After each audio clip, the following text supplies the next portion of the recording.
We are temporarily out of Photoshop, just for a second. What I want to talk about now is the end of the equation if you're printing, like say, for example, an inkjet printer. Epson, HP, Hewlett-Packard, go to their website. Now, I know that when you buy a printer, what you get in the box is a CD, and the CD has drivers on it, and you load the drivers. The problem is those drivers, because they've been sitting on the shelf in that store before you buy this thing, might be a year old.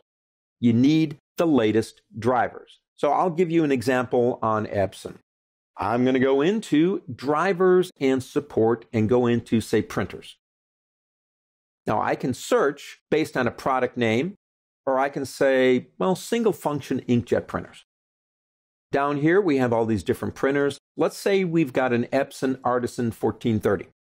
Go into drivers and downloads. It should detect your operating system. If it doesn't, you can change it there.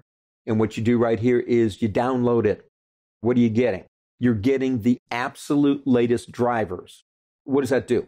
Well, what have we done in this chapter? We have calibrated our monitor. We have set up a color space.